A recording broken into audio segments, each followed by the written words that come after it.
Subscribe Muhammad Amjad Nadwi, Indian Islamic scholar.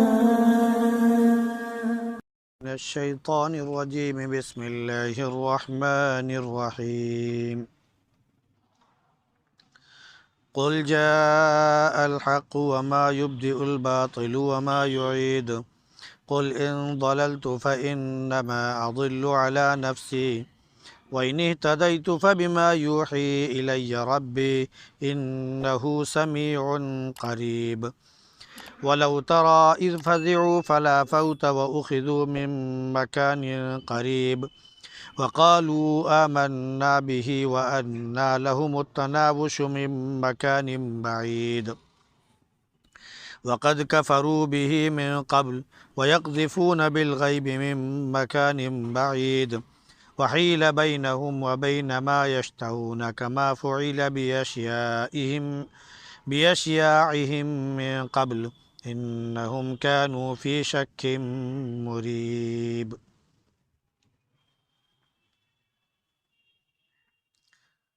قل جاء الحق وما يبدئ الباطل وما يعيد کہہ دیجئے کہ حق آ گیا ہے، باطل نہ تو کوئی چیز پیدا کر سکتا ہے اور نہ کوئی چیز پھیر کر لا سکتا ہے۔ کہہ دیجئے کہ اگر میں بہکا ہوا ہوں گا تو میں اپنے ہی نقصان کے لیے بہکا ہوں گا، اور اگر میں سیدھے راستے پر ہوں تو اس وجہ سے کہ میرا رب میری طرف وحی بھیجتا ہے، یقیناً وہ سننے والا ہے، بہت قریب ہے۔ اگر آپ دیکھیں گے کہ جب ان کے اوپر خوف طاری ہو تو نہیں بچ سکیں گے، اور ہر قریب کی جگہ سے وہ پکڑ لیے جائیں گے، اور وہ کہیں گے کہ ہم ایمان لے آئے، اور اب ان کا ہاتھ نہیں پہنچ سکتا ہے دور جگہ سے، کیونکہ اس سے پہلے وہ کفر کرتے رہے اور بن دیکھے نشانے پر دور کی جگہ سے پھینکتے رہے۔ ان کے درمیان اور ان کی خواہشات اور آرزوؤں کے درمیان رکاوٹ ڈال دی گئی، جیسے کہ ان سے پہلے طریقے اختیار کرنے والے لوگوں پر رکاوٹ ڈال دی گئی تھی۔ وہ لوگ مکمل طور پر شک و شبے میں پڑے ہوئے تھے۔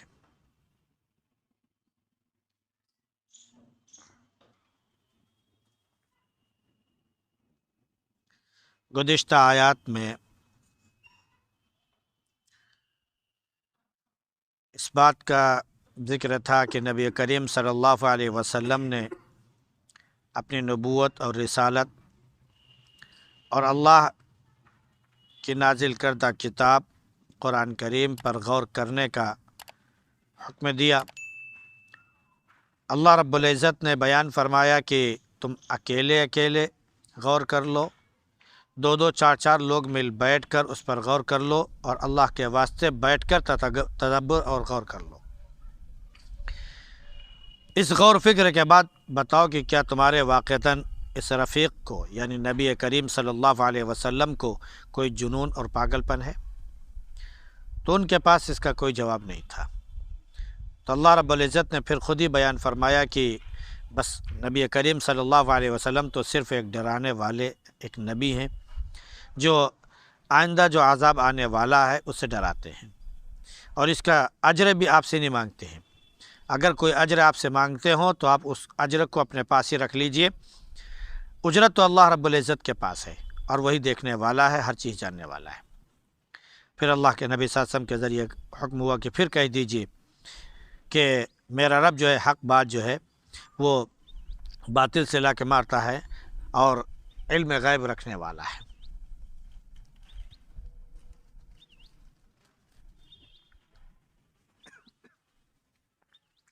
اب آگے جو ہے اس بات کا ذکر کیا جا رہا ہے کہ کافروں نے انکار کیا تھا، شک و شبے میں پڑے ہوئے تھے،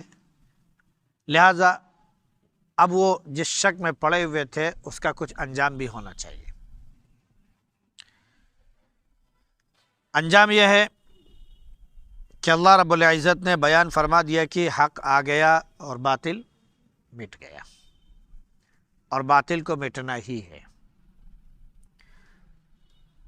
مختلف آیتیں اس طرز کی قرآن کریم میں ہیں جو اللہ کے نبی صلی اللہ علیہ وسلم نے ایسے موقع پر تلاوت فرمائی جہاں پر باطل بالکل مٹا دیا اور حق جو ہے غالب آ گیا۔ 15 پارے کی جو آیت ہے قل جاء الحق وزهق الباطل ان الباطل کان زہوقا، اللہ کے نبی صلی اللہ علیہ وسلم نے جب حرم پاک کو بتوں سے پاک کیا، یعنی کعبہ مقدسہ کو اللہ کے نبی صلی اللہ علیہ وسلم نے بتوں سے پاک کیا اور اپنی چھڑی کے ذریعے بتوں کو آپ دھکیلتے جاتے تھے، وہ منہ کے بل گرتے جاتے تھے، اس وقت اللہ کے نبی صلی اللہ علیہ وسلم کی زبان اقدس پر یہی آیت تھی جاء الحق وزهق الباطل ان الباطل کان زہوقا، حق آ گیا، باطل مٹ گیا اور باطل کو مٹنا ہی تھا۔ اسی طرح جب اللہ کے نبی صلی اللہ علیہ وسلم نے یوں کہہ لیجیے مکہ فتح کیا یا بدر بھی، جب آپ اس پر غالب ہوئے، کافروں کو شکست ہوئی، تو ایک آیت آپ نے پڑھی جاء الحق وما یبدئ الباطل وما یعید، حق آ گیا اور باطل کے اندر اتنی طاقت نہیں ہے کہ وہ کوئی چیز پیدا کر سکے یا دوبارہ وہ چیز لا سکے، یعنی باطل اب مٹنے لگا تو اب باطل کمزور پڑ جائے گا اور حق غالب آ کر ہی رہے گا، اور حق کو اب کبھی بھی باطل جو ہے وہ مٹا نہیں سکتا ہے، حق کے اوپر کبھی باطل غالب نہیں ہو سکتا ہے۔ اس کے بعد اللہ کے نبی صلی اللہ علیہ وسلم کے رسالت اور نبوت کی تصدیق ایک اس سے بھی ہے اور اس کی تائید ہے کہ اللہ کے نبی صلی اللہ علیہ وسلم سے کہلوایا جا رہا ہے کہ کہہ دیجئے کہ اگر میں گمراہ ہوں، بہکا ہوا ہوں، تو میں اپنی ہی ذات سے بہکا ہوا ہوں گا، اپنے ہی نقصان کروں گا، کیونکہ جو چیز میں تمہارے سامنے پیش کر رہا ہوں تو اگر یہ بری ہے تو اس کی وجہ سے پورے قوم کی مخالفت مول لینا، سارے لوگوں سے دشمنی مول لینا، ذلتیں برداشت کرنا، یہ کوئی بھی عقل مند نہیں کرے گا کہ کوئی بری چیز پیش کر کے وہ جو ہے سب کی برائی اور سب سے دشمنی اور عداوت مول لے، اور اگر یہ چیز اچھی ہے اور اللہ کی طرف سے ہے تو پھر مجھے کوئی اس کی پرواہ نہیں کہ دنیا کیا کہے گی، بس اللہ میرے ساتھ ہے۔ یہ گویا کہ ایک اعتبار سے نبوت کی اور سچائی کی دلیل ہے کہ اگر انسان سچ ہے تو اپنی بات پر وہ قائم رہے، اللہ رب العزت ایک نہ ایک دن سچ جو ہے سامنے کر کے لا کے رکھ دیتا ہے۔ ہمارے سامنے بڑی مثالیں موجود ہیں آج کے اس دور کی۔ مثال کے طور پر عراق کو تباہ کیا گیا ایک جھوٹے پروپیگنڈے کے ذریعے، کہا گیا کہ یہ ہے رسائنک ہتھیار ہے۔ جب وہ تباہ ہو گیا تو تباہ کرنے والا بعد میں معافی مانگتا ہے، بھائی مجھ سے غلطی ہو گئی، مجھے غلط سوچنا دی گئی تھی، ان کے پاس کچھ نہیں تھا۔ سچ تو سامنے آیا لیکن ملک تباہ ہو گیا، افغانستان تباہ ہوا، یقیناً تباہ ہوا۔ بڑے پروپیگنڈے کیے گئے، ایسا کیا گیا، ویسا کیا گیا، یہ ہوا وہ ہوا۔ ایک زمین میں سفر کرنے والا آدمی ہواؤں میں تیر کر، فضا میں تیر کر ایک بڑے ورلڈ ٹریڈ سینٹر کو تباہ کر دے، کہاں ہو سکتا ہے؟ جس کے پاس لکڑی نہ ہو وہ جہازوں میں جا کر وہ کر دے، کہاں ہو سکتا ہے؟ بہرحال وہ بھی سچ سامنے آیا۔ تو جاء الحق، حق آ کر رہتا ہے۔ اللہ کے نبی صلی اللہ علیہ وسلم کے بارے میں جب عبداللہ ابن ابی ابن سلول نے یہ کہا کہ تم اور چرواہوں کو جو ہے بڑھاوا دو، ایسے تم ذلیل و خوار ہوگے۔ ایک موقع پر انصار و مہاجرین میں تھوڑا سا ٹکرا ہو گیا، اور وہ بھی ان کے غلاموں کی وجہ سے، پانی وانی بھرنے کی وجہ سے۔ تو اس نے کہا کہ ایسے ہی چرواہوں کو وہ کرو گے تو وہ تمہارے پر حاوی ہو جائیں گے اور سب کچھ ہوگا۔ اللہ کے نبی صلی اللہ علیہ وسلم کے پاس یہ بات پہنچی تو آپ بہت سخت ناراض ہوئے، اس سے پوچھا تو وہ مکر گیا، کہا نہیں میں نے ایسی کوئی بات نہیں کی۔ اور جو صحابی تھے جنہوں نے بات اللہ کے نبی صلی اللہ علیہ وسلم سے آ کے بتایا کہ فلاں نے اس طرح بات کہی ہے، تو اس کی بات جھٹلا دی گئی، اور اس نے سب کے سامنے کہہ دیا کہ میں نے کچھ نہیں کہا، یہ ہمارے اوپر الزام لگا رہے ہیں اور جھوٹ ہے، بہتان ہے، میں نے کوئی ایسی بات نہیں کی ہے۔ وہ ادھر کہہ کے گیا، اللہ رب العزت نے آیت نازل فرما دی، یہ سچے ہے وہ جھوٹا ہے۔ تو حق سامنے آ کر رہتا ہے۔ پھر حق اگر تعلیم کی شکل میں، دین کی شکل میں ہو، پھر اسے کوئی روک نہیں سکتا ہے، جاء الحق۔ پھر باطل کوئی ایسی چیز نہیں پیدا کر سکتا، کوئی چیز بھی، اور نہ اسے دوبارہ لا سکتا ہے۔ تو اللہ کے نبی صلی اللہ علیہ وسلم نے فرمایا کہ اگر میں گمراہ ہوں تو اپنا ہی نقصان کر رہا ہوں اور اپنی ذات سے میں بہکوں گا، اور ہدایت پر ہوں تو رب کی طرف سے ہی ہدایت ہے، کیونکہ وہی بھیج رہا ہے۔ یہ گویا کہ اللہ کے نبی صلی اللہ علیہ وسلم کے ذریعے، قرآن کی آیت کے ذریعے ہمیں ایک تعلیم بھی دی جا رہی ہے۔ ایک طرف تو ہمارا ایمان اور عقیدہ کیا ہوتا ہے کہ والقدر خیرہ وشرہ من اللہ تعالی، جب ہم ایمان کی بات کرتے ہیں کہ اللہ پر ایمان، رسول پر ایمان، کتابوں پر ایمان، فرشتوں پر ایمان وغیرہ وغیرہ، تو وہاں پر ایک ہے کہ تقدیر پر بھی ایمان ہوتا ہے، چاہے اچھی تقدیر ہو یا یہ من جانب اللہ ہے، اللہ کی طرف سے ہوتا ہے، سمجھ رہے نہیں؟ لیکن اس کے بارے میں جو نبی کریم صلی اللہ علیہ وسلم کے ذریعے ہمیں تعلیم دی جا رہی ہو کیا، کہ اگر کبھی آپ کے ساتھ آزمائش آ جائے، آپ کے ساتھ برا ہو رہا ہو، تو آپ اس کو یہ کہیے میرے اپنے گناہوں کی پاداش میں ہے، میرے اپنے کسی کیے کی وجہ سے ہو رہا ہے، اور اگر کوئی نیکی اور بھلائی اور آپ کو فلاح بہبود کی چیز مل رہی ہے تو فوراً کہیے کہ اللہ کی طرف سے۔ یہ گویا کہ آپ کو یہ تعلیم دی جا رہی ہے۔ اللہ کے نبی صلی اللہ علیہ وسلم نے کہا نا کہ اگر میں گمراہ ہوں تو اپنی وجہ سے، اور اگر میں ہدایت پر ہوں تو اللہ کی وحی کی وجہ سے، کیونکہ اللہ گمراہی کا راستہ نہیں دکھاتا ہے، اللہ رب العزت ہمیشہ سیدھا راستہ دکھاتا ہے، اور ہم دعا کرتے ہیں اہدنا الصراط المستقیم۔ تو جب ہم کو سیدھا راستہ دکھاتا ہے تو سیدھا راستہ ہم پہچانیں گے کب؟ جب اس کے مقابلے میں ضد، اپوزٹ چیز موجود ہوگی تب، ورنہ ہر چیز کو ہم صحیح سمجھیں گے، ہر چیز کو ہم صحیح سمجھیں گے، لیکن جب دونوں چیزیں موجود ہوں گی، دن اور رات موجود ہے، دن ہم پہچان جائیں گے، رات بھی پہچان جائیں گے، سورج چاند موجود ہے تو ہم اپنے اعتبار سے پہچان جائیں گے، زمین اور آسمان موجود ہے تو ہم پہچان جائیں گے،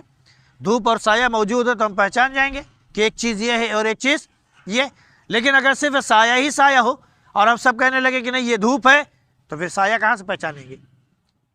اگر دھوپ ہی دھوپ ہے، سب اس کو الٹا کہنے لگے کہ نہیں یہ جو ہے سایہ ہے، اور سبھی کہہ رہے کہ یہ سایہ ہے، تو جب اس کے اپوزٹ میں کوئی چیز نہیں تو ہم کیسے پہچانیں گے؟ تو کھری چیز کو پہچاننے کے لیے اپوزٹ میں کوئی چیز ہونا ضروری ہے۔ تو اللہ رب العزت نے حق بات نازل کی، ساتھ میں اس کے اپوزٹ میں برائی بھی بتا دی، یہ بری ہے، یہ صحیح ہے، یہ اچھی چیز ہے اور یہ بری چیز ہے، سارے راستے اللہ رب العزت نے بتا دیے۔ تو فرمایا کہ اگر گمراہ ہوں تو اپنی وجہ سے، اور اگر ہدایت پر ہوں تو اللہ کی طرف سے، کیونکہ وہ سننے والا ہے اور بہت قریب ہے۔ پھر آخرت میں کافروں کا گویا منظر دکھایا جا رہا ہے کہ جب وہ گھبرائے ہوئے آئیں گے تو ان کو کوئی بچا نہیں سکے گا، اور ہر جگہ سے پکڑ لیے جائیں گے، کیونکہ آخرت کے دن زمین بالکل برابر مسطح ہوگی۔ یہ جو ہم کو پہاڑ نظر آ رہے ہیں، گڑھے نظر آ رہے ہیں، سمندر نظر آ رہا ہے وغیرہ وغیرہ، یہ سب کچھ نہیں ہوگا۔ زمین جس کو ہم کہہ رہے ہیں کہ یہ گول ہے، یہ بالکل برابر ایک پلیٹ کی طرح ہوگی، بالکل سیدھے پلیٹ جیسے ہوتی ہے نا، ایسے بالکل ہوگی۔ کوئی شخص کہیں پر چھپنا چاہے تو چھپ نہیں سکے گا، اور یہ سوچے کہ ہم کہیں پر کسی کے ساتھ چھپ جائیں، ہمارے اوپر نظر نہ پڑے، تو اخذوا من مکان قریب، ہر نزدیک کی جگہ سے پکڑ لیا جائے گا، کیونکہ فرشتے موجود ہوں گے، فرشتے موجود ہوں گے، اور جب فرشتے موجود ہوں گے تو وہ ہر جگہ سے پکڑ لیں گے، کوئی بھی شخص چھپ نہیں سکتا ہے۔ پھر اس کے بعد وہاں پر وہ کہیں گے کہ ہم ایمان لے آئے، تو کہا جائے اب کیا فائدہ؟ فرعون نے آخری وقت میں سمندر میں جب ڈوبنے لگا تو کہا ہم ایمان لے آئے، کیا فائدہ؟ ابو جہل نے بار بار جب عین وقت ہوا تو کہا کہ میں ایمان لے آؤں گا اگر یہ ہو جائے، نہیں مانا، آخر میں اعتراف کرے تو اس سے کیا فائدہ؟ تو معلوم یہ ہوا کہ اگر وقت سے پہلے ایمان لے آئے تو ٹھیک ہے، جب موت کا وقت آ گیا یا سزا کا وقت آ گیا، اب کہے کہ میں ایمان لے آیا، تب ناقابل قبول ہے۔ تو اللہ نے فرمایا کہ وَأَنَّ لَهُمُ التَّنَاوُشُ، اب کہاں پہنچا جا سکتا ہے، اب کہاں ایمان کے قریب پہنچ جائیں گے؟ ابھی اتنی دور پہنچ چکے ہیں کہ وہاں سے اب ایمان کے قریب یہ پہنچ ہی نہیں سکتے، اب تو صرف سزا ہی سزا ہے، کیونکہ انہوں نے اس سے پہلے کفر کیا اور اللہ کی ذات کا انکار کیا، نبی کریم صلی اللہ علیہ وسلم کی رسالت کا انکار کیا، اور دور سے اٹکلی مارتے رہے کہ ارے یہ نبی کیسے ہو سکتے ہیں؟ اگر اللہ کو نبی بنانا تو مالدار آدمی کو بناتا، کسی سردار کو بناتا، کسی فلاں انسان کو بناتا، اور یہ ایک یتیم بچہ اس کو نبی کیسے بنا دیا؟ ہر نبی کے بارے میں ان کی قوم نے ایسی باتیں کی، ان کو کیسے نبی بنا دیا گیا؟ اگر اللہ کو نبی بنانا ہی تھا تو فرشتوں کو بھیج دیتا، ان کو بنا دیتا، یا آسمان سے کوئی دوسری مخلوق بھیج دیتا، ان کو نبی بنا کے بھیجتا۔ یہ روزانہ جو ہمارے ساتھ چل رہے ہیں، پھر رہے ہیں، بازاروں میں گھر رہے ہیں، کھا رہے ہیں، پی رہے ہیں، اپنا تجارت کا کام بھی کر رہے ہیں وغیرہ وغیرہ، اپنے گھر کی ضروریات بھی پوری کر رہے ہیں، ہے نا، پوری فیملی کے ساتھ رہ بھی رہے ہیں، سارے پورے معاشرے میں جیسے ایک اجتماعی طور پر لوگ رہتے ہیں ویسے سوسائٹی میں یہ رہ رہے ہیں، تو یہ نبی کب سے بن گئے؟ تو یہ الزام دینے والے الزام دیتے رہتے ہیں۔ اللہ نے فرما دیا کہ نبی اگر ہم کسی اور کو مناتے تب یہ بالکل انکار کر دیتے، ارے بھائی وہ تو کوئی اور ہے، ہم کوئی اور ہیں، ہمارا ان کا کیا مقابلہ؟ ہم فرشتوں کا کیا مقابلہ کر سکتے ہیں؟ ان کو نہ کھانے سے مطلب، نہ پینے سے مطلب، نہ اس سے مطلب، نہ اس سے مطلب، ان کو تو صرف اللہ اللہ کرنا ہے، وہ تو 24 گھنٹے کر سکتے ہیں، ہم کیا کر سکتے ہیں؟ ہمارے ساتھ تو یہ لگا ہوا، یہ لگا ہوا، یہ لگا ہوا۔ جب ہم ہی میں سے کوئی انسان کھڑا ہوگا تب یہ سمجھ میں آتا ہے بھائی جب ہمارے ہی میں ایک انسان یہ کام کر سکتا ہے تو ہم کیوں نہیں کر سکتے؟ ہم کیوں نہیں کر سکتے؟ بھائی مثال کے طور پر وزیر اعظم کا ایک عہدہ ہے، ٹھیک ہے نا، ایک شخص جو ہے اپنی محنت سے ادھر ادھر کر کے جس طرح بھی جتن کیا ووٹ حاصل کر کے وہ وہاں تک پہنچ گیا، تو ہمارے جیسے تو انسان ہے، اگر ہم کوشش کریں تو ایک ہو سکتا ہے کہ ہم بھی انہیں میں سے بن سکتے ہیں کہ ویسے حاصل کر کے اس جگہ پہنچ سکتے ہیں۔ ایک شخص نے بڑی محنت کر کے کوئی نئی چیز ایجاد کر دی، ہم بھی تو ایسی محنت کر کے کوئی نئی چیز ایجاد کر سکتے ہیں۔ تو جب ہم ہی میں سے ہے ایک آدمی کر رہا ہے تو ہر آدمی کو معلوم ہے کہ ہاں یہ چیز ہم کر سکتے ہیں، اور اسی پر یہ ساری تعلیم موجود ہے۔ بھائی ایک آدمی انجینئر بنا، ٹھیک ہے، وہ آرکیٹیکچر میں گیا، بلڈنگیں بنانا شروع کیا، نقشے بنانا شروع کیا، بھائی یہ بنا سکتے ہیں۔ دوسرے نے پڑھنا شروع کیا، تیسرے نے پڑھنا شروع کیا، ایک چین بن گئی، ہے نا۔ ایک آدمی جو نے ہوائی جہاز تیار کیا، لوگ اس کے تیار کے پیچھے لگ گئے کہ اب ہم کو بھی تیار کرنا، اسی طرح سیکھتے گئے، کل وہ بھی تیار کرنا شروع کر دیا اس نے۔ تو ہر آدمی جانتا ہے کہ ایک آدمی جب ہم ہی میں سے ایک کام کر سکتا ہے تو ہم بھی وہ کام، تو اللہ رب العزت نے نبی اسی لیے بھیجا ہے کہ جب وہ تمام اعمال ہمیں کر کے دکھا دے گا تو اس پر عمل کرنا ہمارے لیے کیا ہوگا؟ آسان ہو جائے گا۔ تو اللہ رب العزت نے نبیوں کو بھیجا، لیکن نہیں ماننے والے کیا کرتے ہیں؟ دور سے اٹکلیں مارتے، ارے ایسا کیسے ہو جائے گا، ویسا کیسے ہو جائے گا، پھر دور ہی سے دو اٹکل مار کے نکل جاتے ہیں۔ جب آخرت کا وقت آئے گا تو ان کے درمیان، ان کے خواہشات کے درمیان، ان کے آرزوؤں کے درمیان رکاوٹ ڈال لی جائے گی۔ وہ چاہیں گے کہ ہم کو یہ جنت مل جائے، دیکھیں گے، تمنا کریں گے، لیکن جنت کے آڑ ڈال دی گئے، نہیں، نظر ہی نہیں آئے گا، ختم کر دیا جائے گا۔ وہ جانا چاہیں گے، کھینچ لیا جائے گا، ان کو دکھایا بھی جائے گا آخرت میں کہ دیکھو ہم نے تمہارے لیے ایسا تیار کر رکھا تھا، لیکن نہیں مانے تو اب تمہارا ٹھکانہ یہ ہے، تمہارا ٹھکانہ یہ ہے۔ جنتیوں کو کہا جائے گا کہ اگر تم برائی کرتے تو تمہارا ٹھکانہ وہ تھا، لیکن تم نے بات مانی، اب تمہارا انجام یہ ہے، دیکھو کتنا اچھا انجام تمہارا ہے، کتنی بہترین جگہ ہم نے تم کو عطا کی ہے، جاؤ جنت میں عائش کرو، تمام خواہشات تمہارے ساتھ ہیں، لکم فیہا ما تشتہی انفسکم، جو چاہے گا تمہارا دل، تمہارے اندر جو بھی امنگ آرزو پیدا ہوگی سب تمہارے سامنے حاضر۔ یہ جنتیوں کو کہا جائے گا۔ ان کے درمیان کیا ہے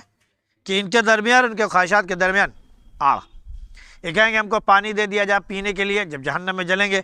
ہر چیز ہوگی، مجھے بہت پیاس لگی ہے پانی دے دیجئے، تو کڑوا پانی، کھولتا ہوا پانی ان کو دیا جائے گا، پی بھی نہیں سکتے۔ کھانے کے لیے نیچے سے تلچھٹ نکال کے دی جائے گا، پیپ نکال کر ان کو دیا جائے گا، لو پیو اس کو۔ کہیں گے کہ ہم کو آگ میں بہت زیادہ تپش ہو رہی ہے، اے اللہ ہم کو اس آگ سے نکال کر برف میں ڈال دیجئے، برف میں ڈال دیا جائے گا۔ وہاں جانے کے بعد کہیں گے پروردگار اس برف سے نکال دیجئے، ہم کو آگے میں ڈال دیجئے۔ سکون کہیں نہیں، ان کی آرزویں ختم کر دی جائیں گی، آرزوؤں کے درمیان آڑ پیدا کر دی جائے گی۔ کیوں؟ اس سے پہلے جو لوگ کیے تھے ان کے درمیان بھی یہ کیا گیا،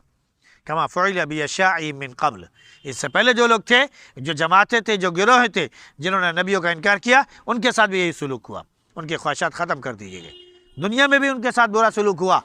ان کو جو باغات سے نوازا گیا تھا، دنیا کی ریل پیل سے نوازا گیا تھا، ہر طرح کی نعمتوں سے ان کو نوازا گیا تھا، دنیا میں ان کو سب چیزیں ان کی تحقیق کر دی گئی، ختم کر دی گئی، اور آخرت میں تو جو انجام ہوگا وہ اللہ ہی جانتا ہے۔ کیوں؟ اس لیے کہ وہ مکمل طور پر شک و شبے میں پڑے ہوئے تھے۔ تو آخرت کے شک و شبے سے اللہ ہم سب کو بچائے اور اس پر مکمل یقین اور اعتقاد نصیب فرمائے، جیسے کہ اللہ رب العزت نے فرمایا کہ اس پر ایمان لانا ضروری ہے۔ اللہ کے نبی صلی اللہ علیہ وسلم نے ہمیں سکھایا کہ ایمان لانا ضروری ہے۔ وَهُمْ بِالْآخِرَةِ هُمْ يُوقِنُونَ۔ مومنین کی صفات بیان جب کی جاتی ہے